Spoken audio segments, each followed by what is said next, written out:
ਸਤਿ ਸ਼੍ਰੀ ਅਕਾਲ ਜੀ, ਮੈਂ ਹਾਂ ਸੰਦੇਸ਼ ਔਲਖ ਸ਼ਰਮਾ। ਜਗਬਾਣੀ ਟੀਵੀ ਤੇ ਤੁਹਾਡਾ ਸਭ ਦਾ ਬਹੁਤ-ਬਹੁਤ ਸਵਾਗਤ ਹੈ। ਵੇਲੇ ਹੁਣ ਤੱਕ ਦੇ ਹਮ ਖਬਰਾਂ ਦੇ ਵਿਸਤਾਰ ਵਿੱਚ ਜਾਣ ਤੋਂ ਪਹਿਲਾਂ ਇੱਕ ਨਜ਼ਰ ਸੁਰਖੀਆਂ ਤੇ। ਪੰਜਾਬ ਵਿਧਾਨ ਸਭਾ ਦੇ ਸਪੈਸ਼ਲ ਸੈਸ਼ਨ ਦਾ ਪਹਿਲਾ ਦਿਨ। ਸੀਐਮ ਚੰਨੀ ਨੇ ਵਿਧਾਨ ਸਭਾ ਦੀ ਚੌਖਟ ਤੇ ਟੇਕਿਆ ਮੱਥਾ। ਲਖੀਮਪੁਰ ਖੀਰੀ ਤੇ ਅੰਦੋਲਨ ਵਿੱਚ ਮਾਰੇ ਗਏ ਕਿਸਾਨਾਂ ਨੂੰ ਦਿੱਤੀ ਸ਼ਰਧਾਂਜਲੀ।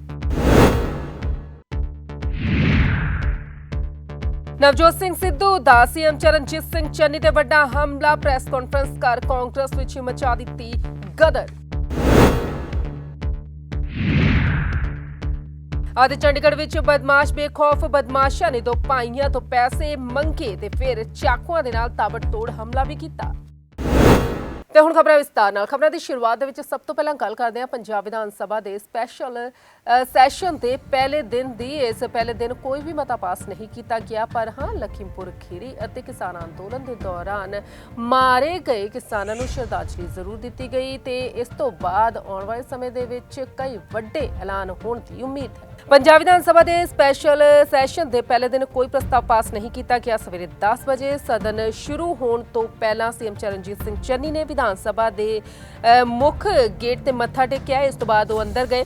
ਸਦਨ ਦੇ ਪਹਿਲੇ ਦਿਨ ਸਿਰਫ ਸ਼ਰਧਾਂਜਲੀ ਹੀ ਦਿੱਤੀ ਗਈ, ਜਿਸ 'ਚ ਕੇਂਦਰੀ ਕ੍ਰਿਸ਼ੀ ਕਾਨੂੰਨਾਂ ਦੇ ਖਿਲਾਫ ਅੰਦੋਲਨ ਵਿੱਚ ਜਾਨ ਗਵਾਉਣ ਵਾਲੇ ਕਿਸਾਨਾਂ ਨੂੰ ਵੀ ਯਾਦ ਕੀਤਾ ਗਿਆ। ਹੁਣ 11 ਨਵੰਬਰ ਨੂੰ ਸੈਸ਼ਨ ਦਾ ਦੂਸਰਾ ਦਿਨ ਹੋਵੇਗਾ। ਪਹਿਲੇ ਦਿਨ ਬੀਐਸਐਫ ਮੁੱਦੇ ਤੇ ਸਰਕਾਰ ਤੋਂ ਪ੍ਰਸਤਾਵ ਲੈਣ ਦੀ ਉਮੀਦ ਸੀ, ਪਰ ਅਜਿਹਾ ਨਹੀਂ ਹੋਇਆ। ਉਧਰ ਨਵਜੋਤ ਸਿੰਘ ਸਿੱਧੂ ਨੇ ਵੀ ਪ੍ਰੈਸ ਕਾਨਫਰੰਸ ਕੀਤੀ। ਇਸ ਪ੍ਰੈਸ ਕਾਨਫਰੰਸ ਦੇ ਦੌਰਾਨ ਉਹਨਾਂ ਨੇ ਸੀਐਮ ਚਰਨਜੀਤ ਸਿੰਘ ਚੰਨੀ ਨੂੰ ਕਾਫੀ ਸਾਰੇ ਸਵਾਲ ਪੁੱਛੇ। ਸਵਾਲ ਬੇਅਦਬੀ ਮਾਮਲਿਆਂ ਨੂੰ ਲੈ ਕੇ ਵੀ ਕੀਤੇ ਗਏ ਤੇ ਨਾਲੋਂ ਨਾਲ ਪੈਟਰੋਲ ਡੀਜ਼ਲ ਦੇ ਜਿਹੜੇ ਰੇਟ ਘਟਾਏ ਗਏ ਨੇ ਉਸ ਨੂੰ ਲੈ ਕੇ ਵੀ ਸਵਾਲ ਕੀਤੇ ਗਏ। ਤੇ ਇਸ ਪ੍ਰੈਸ ਕਾਨਫਰੰਸ ਨੇ ਤੁਹਾਨੂੰ ਇਹ ਦੱਸ ਦਈਏ ਕਿ ਪੰਜਾਬ ਕਾਂਗਰਸ ਦੇ ਵਿੱਚ ਗਦਰ ਜ਼ਰੂਰ ਮਚਾ ਦਿੱਤੀ। 130 ਨੰਬਰ ਜਿਹੜੀ ਨਵੀਂ ਦਾਇਰ ਹੋਈ ਉਹ 129 ਨੰਬਰ। ਉਹਦੇ ਚ ਪ੍ਰਾਈਮ ਅਕਿਊਜ਼ ਕੌਣ ਹੈ? ਸੁਮੇਧ ਸਿੰਘ ਸੈਣੀ।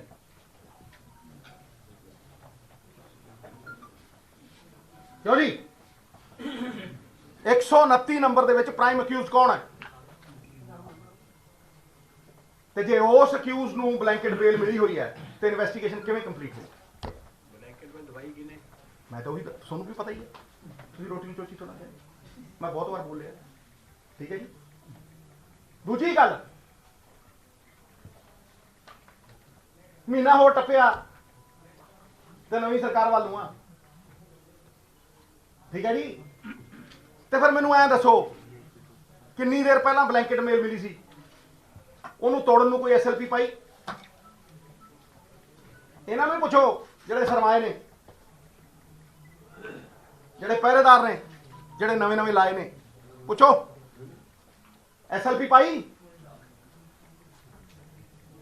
ਮੈਂ ਵਕੀਲ ਆ, ਮੈਨੂੰ ਇੰਨਾ ਪਤਾ ਹੈ ਕਿ ਜੇ ਐਸਐਲਪੀ ਪਾ ਦਿਓ, ਕੋਰਟ 'ਚ ਜਾ ਕੇ ਮੈਂਸ਼ਨ ਕਰ ਦਿਓ, ਹਫ਼ਤੇ 'ਚ ਲੱਗਦਾ ਕੇਸ।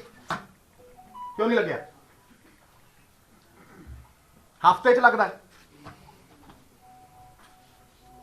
ਇੱਕ ਹਫ਼ਤੇ ਨਾਲੋਂ ਵੱਧ ਨਹੀਂ ਹੈ। ਤੁਸੀਂ ਮੈਂਸ਼ਨ ਕਰੋ 3 ਦਿਨ 4 ਦਿਨ 5 ਦਿਨ ਕੇਸ ਲੱਗੇਗਾ। ਤੇ ਦੱਸੋ ਕਿਹੜੀ ਐਸਐਲਪੀ ਪਈ ਹੈ? ਅੱਜ 6 ਮਹੀਨੇ 1 ਦਿਨ ਹੋ ਚੁੱਕਿਆ।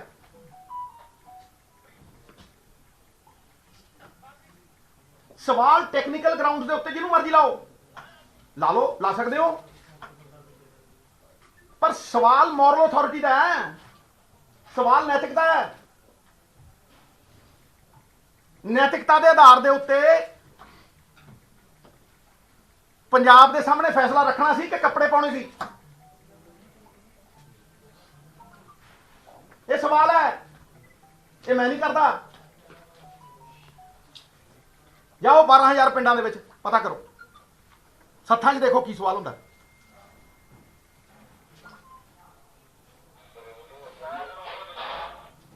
ਇੱਕ ਨੇ ਕਲੀਨ ਚਿੱਟ ਦਿੱਤੀ ਹੈ ਤੇ ਦੂਜਾ ਬਲੈਂਕਟ ਬਿੱਲ ਦੇਈ ਫਿਰਦਾ। ਤੇ ਇਨਵੈਸਟੀਗੇਸ਼ਨ ਪੂਰੀ ਕਰਕੇ ਦਿਖਾਓ ਉਹਦੇ ਬਿਨਾਂ। ਮੈਂ ਕਿਹਾ ਸੀ ਉਹੀ ਕੜੀ ਹੈ। ਤੁਸੀਂ ਜੋ ਮਰਜ਼ੀ ਬੋਲੀ ਜੋ, ਬਾਕੀ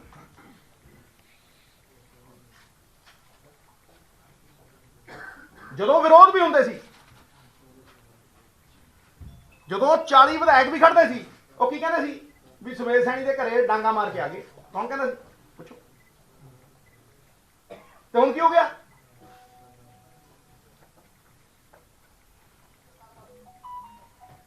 ਉਦੋਂ ਵੀ ਸਵਾਲ ਕਰਦਾ ਸੀ ਸਿੱਧੂ ਗੁਰੂ ਖਾਤਰ, ਉਦੋਂ ਵੀ ਕਹਿੰਦਾ ਸੀ ਸਿੱਧੂ ਵੀ ਗੁਰੂ ਦਾ ਲੜ ਨਹੀਂ ਛੱਡੂ, ਭਾਵੇਂ ਐਮਪੀ ਗਿਰੀ ਹੋਵੇ, ਭਾਵੇਂ ਮਿਨਿਸਟਰੀਆਂ ਹੋਣ, ਭਾਵੇਂ ਬਠਿੰਡੇ 'ਚ ਖੜ ਕੇ ਸਟੇਜ ਦੇ ਉੱਤੇ ਪੁੱਛਿਆ ਹੋਵੇ, ਭਾਵੇਂ ਮਹਿਕਮੇ ਬਦਲੇ ਗਏ ਹੋਣ, ਕੋਈ ਸਮਝੌਤਾ ਨਹੀਂ ਸੀ ਸਿੱਧੂ ਦਾ। ਉਦੋਂ ਵੀ ਕਰਦਾ ਸੀ। ਤੇ ਜਦੋਂ 2-3 ਮਹੀਨੇ ਪਹਿਲਾਂ ਹਰ ਪਾਸਿਓਂ ਸੁਗਬੁਗਾਹਟ ਹੋਈ ਸੀ, ਵਿਰੋਧ ਹੋਇਆ ਸੀ, ਇਹਨਾਂ 2 ਮੁੱਦਿਆਂ ਤੇ ਹੀ ਹੋਇਆ ਸੀ। ਇਹਨਾਂ 2 ਮੁੱਦਿਆਂ ਦੇ ਉੱਤੇ ਹੀ ਹੋਇਆ ਸੀ ਔਰ ਖੜ ਕੇ ਕਿਹਾ ਗਿਆ ਸੀ ਵੀ ਭਰੋਸਾ ਹੈ ਨਹੀਂ ਵੀ ਹੱਲ ਹੋਊ।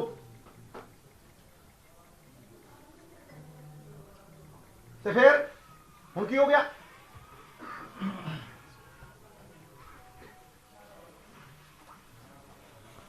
ਕੋਰਟ 'ਚ ਖੜ ਕੇ ਕੋਈ ਅਫਸਰ ਕਹੇ ਜੀ ਵੀ ਜਿਹੜੀ ਡਰੱਗ ਵਾਲੀ ਕੇਸ ਦੀ ਰਿਪੋਰਟ ਹੈ ਉਹਨੂੰ ਖੋਲਣਾ ਐਥੀਕਲ ਨਹੀਂ।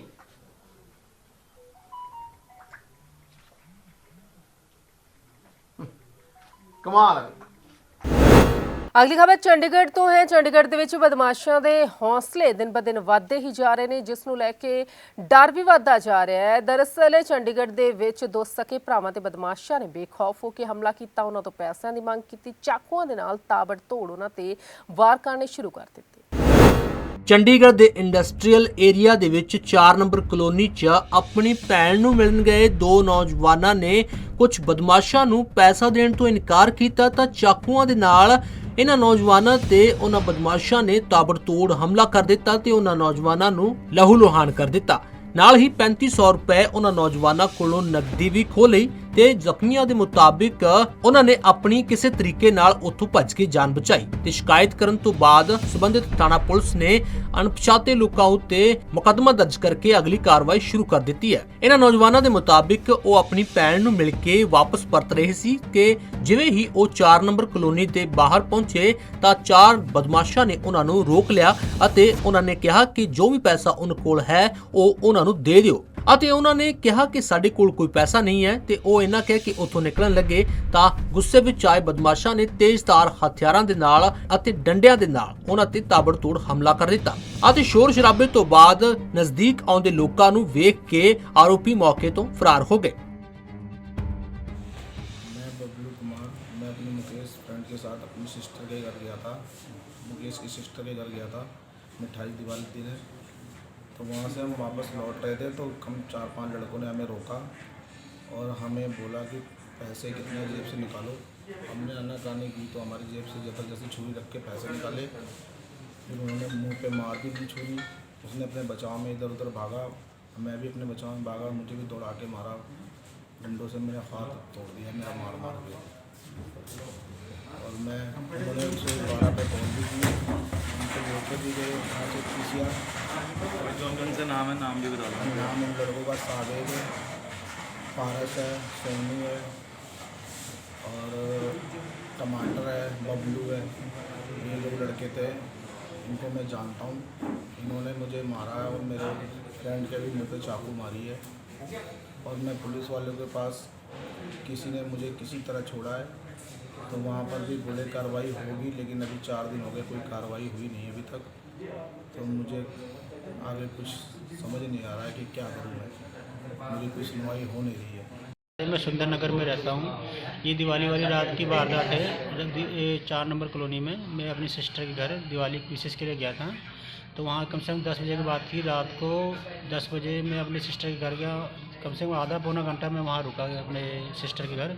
उसके बाद रात को कम से कम 11 बजे मैं वहाँ से गया तो गली में जैसे ही बाहर निकला तो वहाँ 5-6 लड़के घूम रहे थे, उनके पीछे भी बहुत से थे और मैं उनको जानता भी बाई फेस कभी। और क्या कहते कि उन्होंने मेरे साथ पहले तो उन्होंने कहा पैसे उन्होंने मांगे, मैंने पैसे मना किया कि मेरे पे पैसे नहीं है। तो उन्होंने हमारी जेब पे हाथ मारा, उन्होंने जेब पे हाथ मारना, तो इस चीज़ की वजह मना किया तो पीछे से एक लड़के ने थप्पड़ मार दिया मेरे को।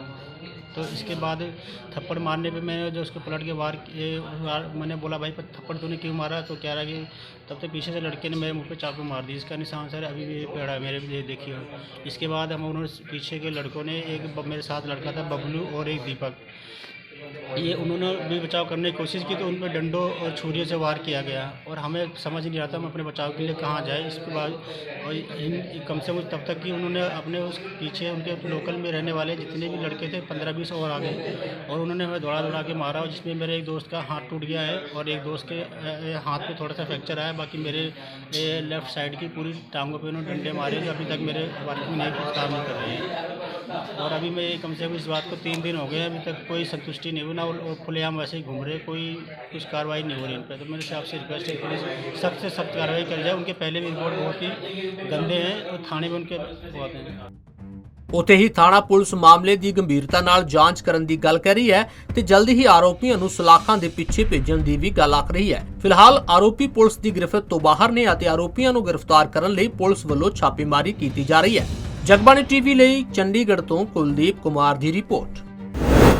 ਚੰਡੀਗੜ੍ਹ ਦੇ ਵਿੱਚ ਨਗਰ ਨਿਗਮ ਦੀਆਂ ਚੋਣਾਂ ਦੀਆਂ ਤਿਆਰੀਆਂ ਜ਼ੋਰਾਂ ਸ਼ੋਰਾਂ ਦੇ ਨਾਲ ਚੱਲ ਰਹੀਆਂ ਨੇ ਤਾਂ ਤੁਹਾਨੂੰ ਦੱਸ ਦਈਏ ਕਿ ਇਸ ਵਾਰ ਚੰਡੀਗੜ੍ਹ ਨਗਰ ਨਿਗਮ ਦੀਆਂ ਚੋਣਾਂ ਦੇ ਵਿੱਚ ਸ਼ਿਵ ਸੈਨਾ ਵੀ ਮੈਦਾਨ ਦੇ ਵਿੱਚ ਉਤਰੀ ਹੈ ਤੇ ਸ਼ਿਵ ਸੈਨਾ ਨੇ ਪੂਰੀਆਂ ਤਿਆਰੀਆਂ ਵੀ ਸ਼ੁਰੂ ਕਰ ਦਿੱਤੀਆਂ ਨੇ ਤੇ ਕਈ ਵਾਰਡਸ ਤੋਂ ਆਪਣੇ ਉਮੀਦਵਾਰ ਵੀ ਐਲਾਨ ਦਿੱਤੇ ਨੇ। ਚੰਡੀਗੜ੍ਹ ਦੇ ਵਿੱਚ ਨਗਰ ਨਿਗਮ ਦੀਆਂ ਚੋਣਾਂ ਦਸੰਬਰ ਦੇ ਵਿੱਚ ਹੋਣੀਆਂ ਨੇ ਤੇ ਇਸ ਵਾਰ ਨਗਰ ਨਿਗਮ ਦੀਆਂ ਇਹਨਾਂ ਚੋਣਾਂ ਦੇ ਲਈ ਸ਼ਿਵ ਸੈਨਾ ਵੀ ਮੈਦਾਨ ਦੇ ਵਿੱਚ ਨਿਤਰੀ ਹੈ ਤੇ ਸ਼ਿਵ ਸੈਨਾ ਵੱਲੋਂ ਆਪਣੀ ਪੂਰੀ ਕਮਰ ਕੱਸਦੇ ਹੋਏ ਵਾਰਡ ਨੰਬਰ 1 ਤੋਂ ਆਪਣੇ ਉਮੀਦਵਾਰ ਦਾ ਐਲਾਨ ਕਰ ਦਿੱਤਾ ਗਿਆ। ਤੁਹਾਨੂੰ ਦੱਸ ਦਈਏ ਕਿ ਵਾਰਡ ਨੰਬਰ 1 ਤੋਂ ਸ਼ਿਵ ਸੈਨਾ ਦੀ ਉਮੀਦਵਾਰ ਗੀਤਾ ਦੇਵੀ ਹੋਵੇਗੀ ਤੇ ਇਸ ਨੂੰ ਲੈ ਕੇ ਗੀਤਾ ਦੇਵੀ ਵੱਲੋਂ ਵਾਰਡ ਦੇ ਵਿੱਚ ਰੈਲੀ ਵੀ ਕੱਢੀ ਗਈ ਅਤੇ ਗੀਤਾ ਦੇਵੀ ਨੇ ਇਹ ਵੀ ਦੱਸਿਆ ਕਿ ਇਸ ਵਾਰ ਉਹ ਨਗਰ ਨਿਗਮ ਦੀਆਂ ਚੋਣਾਂ ਦੇ ਵਿੱਚ ਕਿੰਨਾ ਮੁੱਦਿਆਂ ਤੇ ਲੋਕਾਂ ਦੇ ਵਿੱਚ ਜਾਣਗੇ। की तरफ से वार्ड 1 का प्रत्याशी चुना गया है। मैं बहुत खुश हूँ कि लोगों ने मुझ पर भरोसा किया और अपना पूरा समर्थन दिया और आशीर्वाद दे रहे हैं और मुझे बहुत खुशी है। मैं यहाँ के लोगों की जो समस्याएं हैं उनका निवारण करूँगी। यहाँ से समस्याएं बहुत आ रही हैं, टूटी सड़कें, सीवरेज की समस्या, बेरोजगारी, रेहड़ी फड़ी वालों की समस्या, community centre, bus stop, anganwadi शुरू फिर से करवाया जाएगा। लोगों के राशन कार्ड कट गए हैं जिनको फिर से दोबारा मैं चालू करवाऊंगी और फिर राशन दिलवाया जाएगा। और एमसी में निकलने वाली नौकरियों में 80% अधिकार चंडीगढ़ के लोगों को दिलवाया जाएगा और भी बहुत समस्याएं जिनका मैं पूरा निवारण करूंगी, समाधान करूंगी। ਤੁਹਾਨੂੰ ਇਹ ਦੱਸ ਦਈਏ ਕਿ ਨਗਰ ਨਿਗਮ ਦੀਆਂ ਚੋਣਾਂ ਦੇ ਵਿੱਚ ਸ਼ਿਵ ਸੈਨਾ ਵੱਲੋਂ ਪਹਿਲੀ ਵਾਰ ਚੋਣ ਲੜੀ ਜਾਵੇਗੀ ਤੇ ਉਹਨਾਂ ਵੱਲੋਂ ਉਮੀਦਵਾਰ ਖੜੇ ਕੀਤੇ ਜਾਣਗੇ। ਗੀਤਾ ਦੇਵੀ ਦਾ ਕਹਿਣਾ ਹੈ ਕਿ ਉਹਨਾਂ ਦੇ ਵਾਰਡ ਦੇ ਵਿੱਚ ਸੜਕ, ਸੀਵਰੇਜ ਅਤੇ ਵੈਂਡਰਸ ਦੇ ਅਹਿਮ ਮੁੱਦੇ ਨੇ ਜਿਨ੍ਹਾਂ ਦਾ ਅਜੇ ਤੱਕ ਕੋਈ ਹੱਲ ਨਹੀਂ ਕੱਢਿਆ ਗਿਆ ਤੇ ਉਹ ਆਪਣੇ ਵਾਰਡ ਦੇ ਵਿੱਚ ਇਹਨਾਂ ਚੀਜ਼ਾਂ ਦਾ ਹੱਲ ਕਰਨਗੇ। ਜਗਬਾਣੀ ਟੀਵੀ ਲਈ ਚੰਡੀਗੜ੍ਹ ਤੋਂ ਕੁਲਦੀਪ ਕੁਮਾਰ ਦੀ ਰਿਪੋਰਟ। ਸੈਕਟਰ 16 ਦੇ ਸਰਕਾਰੀ ਹਸਪਤਾਲ ਦੇ ਵਿੱਚੋਂ ਬਹੁਤ ਸਾਰੇ ਕਰਮਚਾਰੀਆਂ ਨੂੰ ਬਾਹਰ ਕੱਢ ਦਿੱਤਾ ਗਿਆ ਸੀ। ਉਹ ਆਊਟਸੋਰਸ ਕਰਮਚਾਰੀ ਸੀ ਤੇ ਉਹਨਾਂ ਵੱਲੋਂ ਪਿਛਲੇ ਕਈ ਦਿਨਾਂ ਤੋਂ ਲਗਾਤਾਰ ਪ੍ਰਦਰਸ਼ਨ ਵੀ ਕੀਤਾ ਜਾ ਰਿਹਾ ਸੀ ਤੇ ਹੁਣ ਤੁਹਾਨੂੰ ਦੱਸ ਦਈਏ ਕਿ ਮੀਟਿੰਗ ਉਹਨਾਂ ਦੇ ਨਾਲ ਉੱਚ ਅਧਿਕਾਰੀ ਦੀ ਹੋਈ। ਉੱਚ ਅਧਿਕਾਰੀ ਦਾ ਕਹਿਣਾ ਹੈ ਕਿ ਪਹਿਲਾਂ ਇਹ ਸਾਰੇ ਜਣੇ ਆਪਣਾ ਮਾਫੀਨਾਮਾ ਦੇਣਗੇ, ਫਿਰ ਉਸ ਤੋਂ ਬਾਅਦ ਨੌਕਰੀ ਤੇ ਰੱਖਿਆ ਜਾਵੇਗਾ। ਜਿਸ ਤੋਂ ਬਾਅਦ ਇਹਨਾਂ ਪ੍ਰਦਰਸ਼ਨ ਕਰ ਰਹੇ ਕਰਮਚਾਰੀਆਂ ਦਾ ਕਹਿਣਾ ਹੈ ਕਿ ਉਹਨਾਂ ਨੇ ਕੁਝ ਵੀ ਗਲਤ ਨਹੀਂ ਕੀਤਾ ਤਾਂ ਉਹ ਮਾਫੀਨਾਮਾ ਨਹੀਂ ਦੇਣਗੇ। ਚੰਡੀਗੜ੍ਹ ਦੇ ਸਿਹਤ ਮਹਿਕਮੇ ਵੱਲੋਂ 178 NHM ਵਰਕਰਾਂ ਨੂੰ ਨੌਕਰੀ ਤੋਂ ਕੱਢਿਆ ਗਿਆ ਸੀ, ਜਿਨ੍ਹਾਂ ਨੇ ਹੁਣ ਹੈਲਥ ਸਰਵਿਸਿਜ਼ ਦੇ ਡਾਇਰੈਕਟਰ ਦੇ ਨਾਲ ਸੋਮਵਾਰ ਨੂੰ ਮੀਟਿੰਗ ਕੀਤੀ ਹੈ ਅਤੇ ਇਸ ਮੀਟਿੰਗ ਦੇ ਵਿੱਚ ਮੁਜ਼ਾਹਰਾ ਕਰ ਰਹੇ NHM ਕਰਮਚਾਰੀਆਂ ਨੂੰ ਡਾਇਰੈਕਟਰ ਵੱਲੋਂ ਇਹ ਕਿਹਾ ਗਿਆ ਹੈ ਕਿ ਉਹ ਪਹਿਲਾਂ ਮਾਫੀਨਾਮਾ ਦੇਣਗੇ ਤਾਂ ਹੀ ਉਹਨਾਂ ਨੂੰ ਵਾਪਸ ਨੌਕਰੀ ਤੇ ਰੱਖਿਆ ਜਾਵੇਗਾ ਤੇ ਇਸ ਨੂੰ ਲੈ ਕੇ ਇਹਨਾਂ ਕਰਮਚਾਰੀਆਂ ਦਾ ਕਹਿਣਾ ਹੈ ਕਿ ਉਹਨਾਂ ਨੇ ਕੁਝ ਵੀ ਗਲਤ ਨਹੀਂ ਕੀਤਾ, ਬਲਕਿ ਆਪਣੀਆਂ ਮੰਗਾਂ ਨੂੰ ਲੈ ਕੇ ਹੀ ਉਹਨਾਂ ਨੇ ਰੋਸ ਮੁਜ਼ਾਹਰਾ ਕੀਤਾ ਸੀ, ਜੋ ਕਿ ਬਿਲਕੁਲ ਸਹੀ ਸੀ ਤੇ ਇਸ ਨੂੰ ਲੈ ਕੇ ਉਹ ਬੀਤੇ 12 ਦਿਨਾਂ ਤੋਂ GMSH 16 ਦੇ ਬਾਹਰ ਧਰਨਾ ਮੁਜ਼ਾਹਰਾ ਕਰ ਰਹੇ ਨੇ ਤੇ ਉਹ ਮਾਫੀਨਾਮਾ देने ਨੂੰ ਲੈ ਕੇ ਵਿਚਾਰ ਕਰਨਗੇ। सर माफ़ीनामे की जहाँ तक बात है मैं यही कहूँगा, नो डाउट हमने स्ट्राइक की है, वो एक गलत डिसीजन था, परंतु वो गलत डिसीजन लेने के लिए हमें मजबूर किया गया। हम पिछले 10-15 साल से NHM के अधीन काम कर रहे हैं और जब हमने एक रिस्पेक्टेबल सैलरी की मांग की, जो कि DC रेट के बराबर सैलरी की मांग की थी, उसमें हमें इन्होंने प्रशासन ने जब 3.92 करोड़ का बजट अप्रूव कर दिया, दिल्ली भारत सरकार को इसमें कोई प्रॉब्लम नहीं है, कोई इशू नहीं है, तो उसके बाद बजट अप्रूव होने के बाद जो नई शर्तें लागू की जा रही है हमारे ऊपर कि आपको आउटसोर्सिंग की शर्तें माननी पड़ेंगी। आउटसोर्सिंग की शर्तें जिनमें हमारी सारी छुट्टियाँ ख़त्म की जा रही हैं, इसमें हमारा जो वर्किंग आवर्स है वो बढ़ाए जा रहे हैं। तो उसमें क्या, जैसे डिस्पेंसरी की टाइमिंग आपकी 6 घंटे की है, तो ये हमसे कहा जा रहा है 8 घंटे काम करिए। तो सर वो जो शर्तें वाली कंडीशन उन्होंने लागू की थी, उसके लिए 5 दिन का टाइम दिया था, वो बहुत कम टाइम था, और वो हम उस चीज़ को हम स्वीकार नहीं करते हैं, इसीलिए हमने हड़ताल की थी। और इस प्रशासन के गलत डिसीजन ने, हेल्थ सेक्रेटरी सर के गलत डिसीजन ने हमारे 12 दिन ख़राब कर दिए। हम लोग सर एक दिन का अल्टीमेटम दिया था कि हमारी मांग को सही ढंग से समझा जाए कि हम क्या चाहते हैं। इन्होंने जो हमारे साथ गलत किया, तो सर फैसला, जहाँ तक बात कहूँगा मैं यूनियन के फैसले की, तो जो हमारा माफ़ीनामा है वो उसके लिए अब अभी हम सोचेंगे कि हमने देना कि नहीं देना। जी, आज हमारी DHS मैम से हमारी बात जो हुई है, मैम ने हमारी बात को आराम से सुना है और जो भी हमारी कमियां थी वो हमें बताई हैं, और उन्होंने हमें कहा है कि आप सब लोग मिलके एक माफ़ीनामा हमें दे दीजिए, सारे जो 178 जिन लोगों को टर्मिनेट किया वो लिख के दे दीजिए। उसके बाद मैम फिर आगे हायर अथॉरिटी से जो उनका एग्जीक्यूटिव कमेटी का पूरा पैनल है उसमें डिस्कशन होगा और उसके बाद ही कोई डिसीजन होगा। इस फैसले की ਜਿਹੜਾ ਪ੍ਰਸ਼ਾਸਨ ਨੇ ਲਿਆ, ਚੰਡੀਗੜ੍ਹ ਪ੍ਰਸ਼ਾਸਨ ਨੇ, ਔਰ ਪਿਛਲੇ 10-10 12-12 ਸਾਲ ਤੋਂ ਲੋਕਾਂ ਦੀ ਸੇਵਾ ਵਾਲੇ ਮਹਿਕਮੇ ਦੇ ਵਿੱਚ ਕੰਮ ਕਰਦੇ ਇਹਨਾਂ ਬੱਚਿਆਂ ਨੂੰ ਸੜਕ ਤੇ ਬੈਠਣ ਲਈ ਮਜਬੂਰ ਕੀਤਾ ਹੈ। ਅਸੀਂ CTU ਵਰਕਰ ਯੂਨੀਅਨ ਦੀ ਸਾਰੀ ਟੀਮ ਸਾਡੀ ਇੱਥੇ ਆਈ ਹੈ। ਅਸੀਂ ਇਸ ਫੈਸਲੇ ਦੀ ਨਿੰਦਾ ਕਰਦੇ ਹਾਂ। ਤੁਹਾਨੂੰ ਦੱਸ ਦਈਏ ਕਿ ਛੁੱਟੀ ਅਤੇ ਕੰਮ ਦੇ ਘੰਟੇ ਘੱਟ ਕਰਨ ਦੀ ਮੰਗ ਨੂੰ ਲੈ ਕੇ 2 ਦਿਨ ਤੋਂ ਹੜਤਾਲ ਤੇ ਗਏ 178 NHM ਵਰਕਰਾਂ ਨੂੰ ਹੈਲਥ ਡਿਪਾਰਟਮੈਂਟ ਵੱਲੋਂ ਨੌਕਰੀ ਤੋਂ ਕੱਢ ਦਿੱਤਾ ਗਿਆ ਹੈ ਤੇ director health services doctor Suman Singh ਨੇ ਸਾਰੇ 178 ਕਰਮਚਾਰੀਆਂ ਦੇ ਟਰਮੀਨੇਸ਼ਨ ਲੈਟਰ ਜਾਰੀ ਕਰ ਦਿੱਤੇ। ਉਧਰ ਹੈਲਥ ਸਕੱਤਰ ਦਾ ਕਹਿਣਾ ਹੈ ਕਿ ਹੈਲਥ ਡਿਪਾਰਟਮੈਂਟ ਨੇ ਕਰਮਚਾਰੀਆਂ ਦੀ ਮੰਗ ਨੂੰ ਮੰਨਦੇ ਹੋਏ DC ਰੇਟ ਦੇ ਮੁਤਾਬਿਕ ਉਹਨਾਂ ਦੀ ਤਨਖਾਹ ਵਧਾ ਦਿੱਤੀ ਸੀ। ਜਗਬਾਣੀ TV ਲਈ ਚੰਡੀਗੜ੍ਹ ਤੋਂ ਕੁਲਦੀਪ ਕੁਮਾਰ ਦੀ ਰਿਪੋਰਟ। ਉਧਰ ਪੰਜਾਬ ਯੂਨੀਵਰਸਿਟੀ ਚੰਡੀਗੜ੍ਹ ਦੇ ਵਿੱਚ ਵੀ ਪੀਫੈਕਟੋ ਵੱਲੋਂ ਲਗਾਤਾਰ ਪ੍ਰਦਰਸ਼ਨ ਕੀਤਾ ਜਾ ਰਿਹਾ ਹੈ। ਇਹਨਾਂ ਦਾ ਕਹਿਣਾ ਹੈ ਕਿ ਜੇਕਰ ਇਹਨਾਂ ਦੀਆਂ ਮੰਗਾਂ ਜਲਦ ਤੋਂ ਜਲਦ ਨਾ ਮੰਨੀਆਂ ਗਈਆਂ ਤਾਂ ਆਉਣ ਵਾਲੇ ਦਿਨਾਂ ਦੇ ਵਿੱਚ ਮੁੱਖ ਮੰਤਰੀ ਚਰਨਜੀਤ ਸਿੰਘ ਚੰਨੀ ਦੇ ਘਰ ਦਾ ਵੀ ਘਿਰਾਓ ਕਰਨਗੇ ਤੇ ਨਾਲੋਂ ਨਾਲ ਮੰਤਰੀਆਂ ਦੇ ਵੱਖ-ਵੱਖ ਘਰਾਂ ਦੇ ਵਿੱਚ ਜਾ ਕੇ ਵੀ ਪ੍ਰਦਰਸ਼ਨ ਕੀਤਾ ਜਾਵੇਗਾ। ਪੰਜਾਬ ਯੂਨੀਵਰਸਿਟੀ ਕੈਂਪਸ ਦੇ ਵਿੱਚ Punjab federation of university and college teacher organisation ਦੀ ਹੜਤਾਲ ਅਜੇ ਵੀ ਜਾਰੀ ਹੈ, ਜਿਨ੍ਹਾਂ ਨੇ ਸਾਫ਼ ਕਰ ਦਿੱਤਾ ਹੈ ਕਿ ਜੇ ਉਹਨਾਂ ਦੀਆਂ ਮੰਗਾਂ ਨਾ ਮੰਨੀਆਂ ਗਈਆਂ ਤਾਂ ਉਹ ਆਉਣ ਵਾਲੇ 23 ਨਵੰਬਰ ਨੂੰ ਪੰਜਾਬ ਦੇ ਮੁੱਖ ਮੰਤਰੀ ਚਰਨਜੀਤ ਸਿੰਘ ਚੰਨੀ ਦੇ ਨਿਵਾਸ ਸਥਾਨ ਦਾ ਘਿਰਾਓ ਕਰਨਗੇ ਤੇ ਇਸ ਤੋਂ ਬਿਨਾਂ ਜੋ ਵੀ ਮੰਤਰੀ ਜਿਸ ਖੇਤਰ ਤੋਂ ਨੇ ਉੱਥੇ ਜਾ ਕੇ ਉਹ ਆਪਣਾ ਰੋਸ ਮੁਜ਼ਾਹਰਾ ਕਰਨਗੇ ਤੇ 7ਵਾਂ ਤਨਖਾਹ ਕਮਿਸ਼ਨ ਲਾਗੂ ਕਰਨ ਨੂੰ ਲੈ ਕੇ ਟੀਚਰਾਂ ਦਾ ਇਹ ਰੋਸ ਮੁਜ਼ਾਹਰਾ ਪੰਜਾਬ ਯੂਨੀਵਰਸਿਟੀ ਦੇ ਵਿੱਚ ਜਾਰੀ ਹੈ ਤੇ ਇਸ ਦਰਮਿਆਨ ਉਹ ਪੰਜਾਬ ਦੇ ਸਿੱਖਿਆ ਮੰਤਰੀ ਪ੍ਰਗਟ ਸਿੰਘ ਨੂੰ ਵੀ ਮਿਲੇ ਸੀ, ਜਿਨ੍ਹਾਂ ਨੇ ਭਰੋਸਾ ਦਿੱਤਾ ਸੀ ਕਿ ਉਹਨਾਂ ਦੀਆਂ ਮੰਗਾਂ ਜਲਦੀ ਹੀ ਮੰਨ ਲਈਆਂ ਜਾਣਗੀਆਂ ਤੇ ਉਹਨਾਂ ਦੀ ਭੁੱਖ ਹੜਤਾਲ ਨੂੰ ਖਤਮ ਕਰਵਾਇਆ ਗਿਆ ਸੀ, लेकिन बावजूद इस दे ਉਹਨਾਂ ਦੀਆਂ ਮੰਗਾਂ ਨੂੰ ਅਜੇ तक नहीं मन्या गया। आज का प्रदर्शन पीफैक्टो के नेतृत्व में जो 7th पे कमीशन पंजाब ने इतनी डिले कर रखी है उसके लिए है, और इस संबंध में मैं आपको अपडेट कर देना चाहता हूँ कि करीब 1 साल के धरना प्रदर्शन के बाद 19 अक्टूबर के आसपास प्रगट सिंह जी के दफ्तर में पीफैक्टो लीडरशिप के नेतृत्व में ये सारी डिस्कशन हुई और उन्होंने प्रिंसिपली दोनों चीज़ें मान ली, पे कमीशन और डीलिंकिंग। प्रगट जी हमारे धरना साइट पर आए और पीफैक्टो का धरना उस दिन खत्म हुआ। हमें उम्मीद थे कि जल्द से जल्द मिनिस्टर इस चीज़ को करेंगे, शायद अपने लेवल पर भी वो कर रहे हैं, परंतु रिजल्ट दिख नहीं रहा है। तो पीफैक्टो ने फिर एक बार इस चीज़ को, क्योंकि आपको पता है elections are very near in Punjab, तो अगर वो जो हमारी राइटफुल चीज़ है, जो हमारी ड्यू है, वो अगर समय से नहीं मिले तो ये अनर्थ हो जाएगा। तो हमने विश्वास तो किया है मिनिस्टर साहब और उनकी बात पर, लेकिन अब हम चाहते हैं कि एक बार फिर धरना और प्रदर्शन को तेज़ करें, जिससे कि चीफ मिनिस्टर के दफ्तर को एक बार पता चले कि अध्यापक जो अस्वस्थ हो चुके थे एक बार फिर जो है उनको दिक्कत महसूस हो रही है, और जल्द से जल्द संज्ञान लेकर के वो पे कमीशन को हल करें।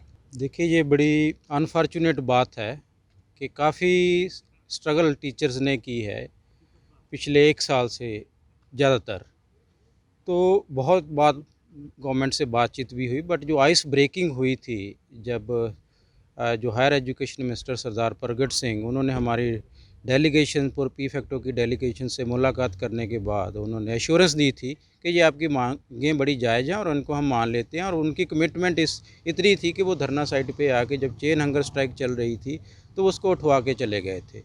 जो अब हमें पता चला है कि उन्होंने अपने लेवल पे फ़ाइल आगे मूव कर दिया, फिनांस डिपार्टमेंट के लेवल पे फ़ाइल अटकी हुई है, तो इसलिए ये बनता है कि क्योंकि अब इलेक्शंस जो हैं पंजाब के असेंबली के दिसंबर में एक्सपेक्ट करते हैं कि अनाउंस हो जाएंगे, तो जो कोड ऑफ कंडक्ट कभी भी लग सकता है। तो हम एज ए टीचर ये हम अपनी जिम्मेवारी ये भी समझते हैं कि सरकार के लेवल पे चाहे एश्योरेंस मिली है, वो अपना काम कर भी रहे हैं, बट अभी तक वो ग्राउंड पे जो नज़र आनी चाहिए इतने दिनों के बाद चीज़ वो नज़र नहीं आई।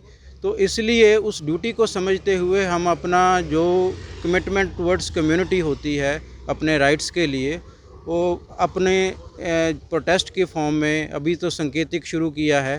तो बहुत सारे आने वाले दिनों में पीफेक्टो ने एक प्रोग्राम लॉन्च किया है जहाँ पे हम कैंडल मार्च भी करेंगे अलग अलग सिटीज़ में, और मिनिस्टर्स के घर जाके उनके अपने अपने जहाँ पे मिनिस्टर्स के एरियाज़ हैं वहाँ पे जाके उस प्रदर्शन को आगे बढ़ाएंगे। और अगर ज़रूरत पड़ी तो एंड में हम 23 नवंबर को चीफ मिनिस्टर साहब के घर के कूच करेंगे, पूरी पीफेक्टो के लीडरशिप और जितने भी पंजाब के टीचर्स के यूनियंस हैं वो उसमें पार्टिसिपेट करेंगी, और अगर ज़रूरत पड़ती है तो हमको अपना अरेस्ट के लिए भी तैयार होंगे।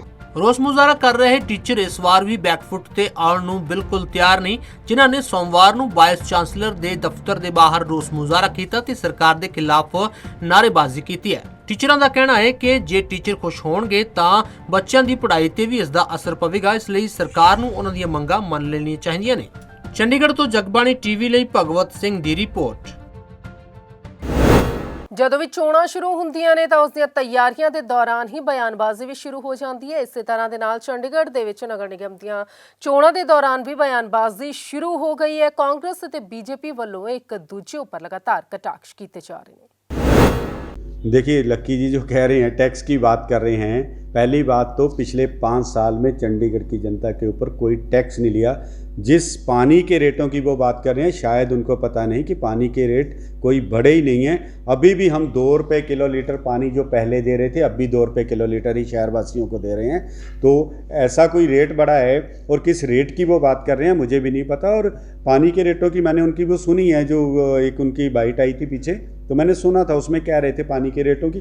तो मुझे लगता है कि उनको कहीं ना कहीं ये जानकारी ले लेनी चाहिए कि चंडीगढ़ में कोई टैक्स नहीं बढ़ा लगा और कोई रेट नहीं बढ़ा। देखिए 2019 में गांव 13 जो हमारे पास आए हैं, जो पहले के गांव में उनकी डेवलपमेंट बिल्कुल ठीक है, चल रही है, सड़कें भी है। जो 13 गांव हमारे पास आए हैं कोरोना की वजह से 1.5 साल हम लेट हो गए, मगर अभी भी हमने 102 करोड़ की लागत से जो 13 गांव के डेवलपमेंट की बात करी है वो काम बिल्कुल युद्ध स्तर पे शुरू हो चुके हैं। अभी सीवर लाइन का पहले उनके पाइप डाले हैं, ड्रिंकिंग वाटर के डाले हैं, स्टॉर्म लाइनें डाल रही हैं, उसके साथ लाइटों का काम चलेगा और सड़कें बहुत जल्दी। देखिए जब हम अपना घर भी बनाते हैं तो कुछ समय के लिए कष्ट सहना पड़ता है, मगर हमने जिस रफ्तार से अब काम शुरू करा है मुझे पूरी उम्मीद है कि आने वाले 4-5 महीनों के अंदर चंडीगढ़ गांव जो गांव है 13 हमारे पास आए उनकी तस्वीर बदलती नजर आएगी। लॉलीपॉप नहीं है ये लूट है, लूट।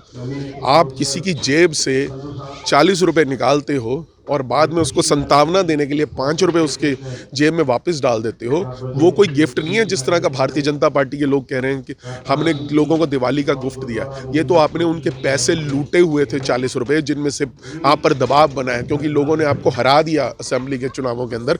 आपको मजबूरन 5 रुपए उनको वापस करने पड़ रहे हैं, मगर ये भी बात है कि वो 5 रुपए भी वापस नहीं करने। वो अगले 10-12 दिन के अंदर 35-35 पैसे बजाकर आपने 5 रुपए फिर वो पूरे कर देने हैं। तो लोग परेशान हैं, महंगाई से त्रस्त हैं। आप वही है ना जो कभी कहते थे कि प्रधानमंत्री को महंगाई का म के बारे में नहीं बोलते। आज प्रधानमंत्री महंगाई के बारे में क्यों नहीं बोलते? भाजपा की कथनी और करनी में फ़र्क है। जब ये ऑपोजिशन में होते हैं, विपक्ष में होते हैं, तो इनकी बातचीत कुछ और होती है, मगर जब आज वो आके यहाँ पर सत्ता के अंदर हैं तो क्या बातें कर रहे हैं। मैं इस करके मैं बहुत इनसे, जो देश की जनता है ना शुद्ध हो चुकी है। देश की जनता परेशान है, गरीब के पास 2 वक्त की रोटी खाने के पैसे नहीं हैं, तनख्वाहें लोगों की बढ़ नहीं रही, नौजवानों को रोजगार मिल नहीं रहा, ऊपर से इतनी महंगाई।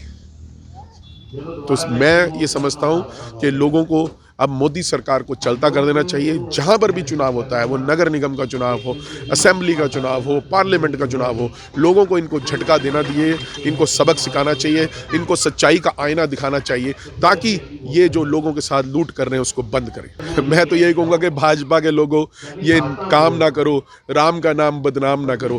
राम का नाम लेकर तुम लूट मचा रहे हो। आप एक तरफ भगवान राम का नाम लेते हो। भगवान राम मर्यादा पुरुषोत्तम राम रहे हैं, जिन्होंने लोगों को हितों के लिए अपना घर तक छोड़ दिया था, वनवास चले गए थे, जिन्होंने अपनी अर्धांगिनी तक को छोड़ने के बारे में विचार कर लिया था, क्योंकि वो चाहते थे लोगों की आवाज़ को सुनते थे। पर मोदी जी सिर्फ मन की बात करते हैं।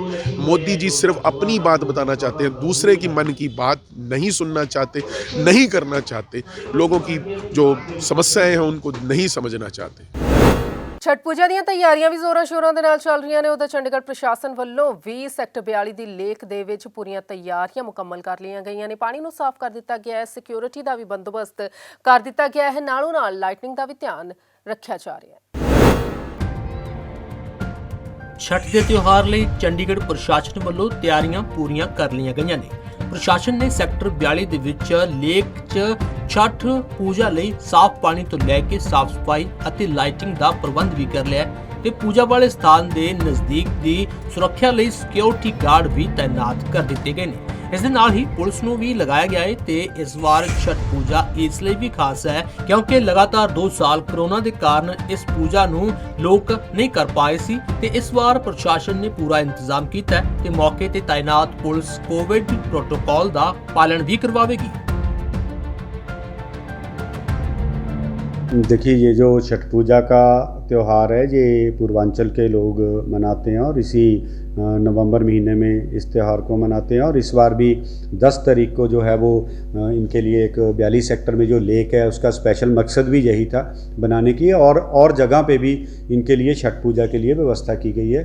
तो एक आस्था का इनका अपना त्यौहार है और मैं सभी जितने भी पूर्वांचल के लोग जहाँ पे चंडीगढ़ में रहते हैं जो ये त्यौहार मनाते हैं सबको मैं इस त्यौहार की बहुत बहुत बधाई और शुभकामनाएं देता हूँ। और हम भी उनके बीच में जाके ज़रूर इस त्यौहार में शरीक होंगे और वहाँ 42 लेक पे जाके ज़रूर उनको बधाई शुभकामनाएं भी देंगे और उनसे रूबरू भी होंगे। जी, पानी का काम अभी लगभग हो गया है। सारा जो पानी उसमें बदलना था, साफ़ सफाई का काम सारा चल रहा है। वो सारी व्यवस्था जो है वो वहाँ पे हो गई है। बेसिकली एडमिनिस्ट्रेशन के पास है वो काम, बट एडमिनिस्ट्रेशन कर रही है और साथ में म्यूनिसिपल कॉर्पोरेशन भी है, वो इसमें शरीक रहती है। तो ये सारा काम जो है वो अभी कंप्लीट हो रहा है। ਛਠ ਪੂਜਾ ਸੂਰਜ ਦੇਵਤਾ ਦੀ ਆਰਾਧਨਾ ਅਤੇ ਛਠੀ ਮਾਤਾ ਦੀ ਉਪਾਸਨਾ ਦਾ ਤਿਉਹਾਰ ਹੈ ਤੇ ਇਸ ਦਿਨ ਸ਼ਰਧਾਲੂ ਆਪਣੀ ਮਨੋਕਾਮਨਾ ਦੀ ਪੂਰਤੀ ਦੇ ਲਈ ਸੂਰਜ ਦੇਵਤਾ ਅਤੇ ਮਾਂ ਛਠੀ ਨੂੰ ਖੁਸ਼ ਕਰਨ ਦੇ ਲਈ ਨਿਰਜਲਾ ਵਰਤ ਰੱਖਦੇ ਨੇ ਤੇ ਇਹ ਵਰਤ ਚੰਗੀ ਸਿਹਤ, ਕੰਮ ਦੇ ਵਿੱਚ ਉન્નਤੀ, ਵਾਤਾਵਰਣ ਦੀ ਸਲਾਮਤੀ, ਪੁੱਤਰ ਪ੍ਰਾਪਤੀ ਅਤੇ ਉਸ ਦੀ ਲੰਬੀ ਉਮਰ ਦੀ ਕਾਮਨਾ ਤੇ ਘਰ ਵਿੱਚ ਸੁੱਖ ਸਮਰਿੱਧੀ ਦੇ ਲਈ ਕੀਤਾ ਜਾਂਦਾ ਹੈ। ਇਹ ਵਰਤ 4 ਦਿਨ ਚੱਲਦਾ ਹੈ ਅਤੇ ਛਠ ਪੂਜਨ ਦੀ ਸ਼ੁਰੂਆਤ ਪਹਿਲੇ ਦਿਨ ਨਹਾਈ ਖਾਈ ਤੋਂ ਹੁੰਦੀ ਹੈ ਤੇ ਇਸ ਦਿਨ ਭਗਤ ਸੇਂਦਾ ਨਮਕ ਅਤੇ ਘਿਓ ਨਾਲ ਬਣੇ ਅੱਖਾਂ ਚਾਵਲ ਦੇ ਨਾਲ ਲੌਕੀ ਜਾਂ ਕੱਦੂ ਦੀ ਸਬਜ਼ੀ ਵੀ ਲੈਂਦੇ ਨੇ ਅਤੇ ਆਪਣੇ ਘਰ ਅਤੇ ਮੰਦਰ ਦੀ ਸਫਾਈ ਕਰਦੇ ਨੇ। ਜਗਬਾਣੀ ਟੀਵੀ ਲਈ ਚੰਡੀਗੜ੍ਹ ਤੋਂ ਭਗਵਤ ਸਿੰਘ ਦੀ ਰਿਪੋਰਟ। रुख मौसम का कर लेने ਤਾਂ ਦੀਵਾਲੀ ਤੋਂ ਬਾਅਦ ਹੁਣ ਠੰਡਕ ਦਾ ਅਹਿਸਾਸ ਹੋਣਾ ਜ਼ਿਆਦਾ ਸ਼ੁਰੂ ਹੋ ਗਿਆ ਹੈ। ਤਾਪਮਾਨ ਦੀ ਜੇ ਗੱਲ ਕੀਤੀ ਜਾਵੇ ਤਾਂ ਅੱਜ ਵੱਧ ਤੋਂ ਵੱਧ ਤਾਪਮਾਨ 29.0 ਡਿਗਰੀ ਸੈਲਸੀਅਸ ਦਰਜ ਕੀਤਾ ਗਿਆ ਤੇ ਘੱਟੋ ਘੱਟ ਤਾਪਮਾਨ 11.4 ਡਿਗਰੀ ਸੈਲਸੀਅਸ ਦਰਜ ਕੀਤਾ ਗਿਆ। ਤਾਂ ਅੱਜ ਦੇ ਇਸ ਬੁਲੇਟਿਨ ਦੇ ਵਿੱਚ ਪਾਸੇ ਨਹੀਂ, ਫਿਰ ਹੋਵੇਗੀ ਮੁਲਾਕਾਤ। ਤਾਸ਼ਕਾ।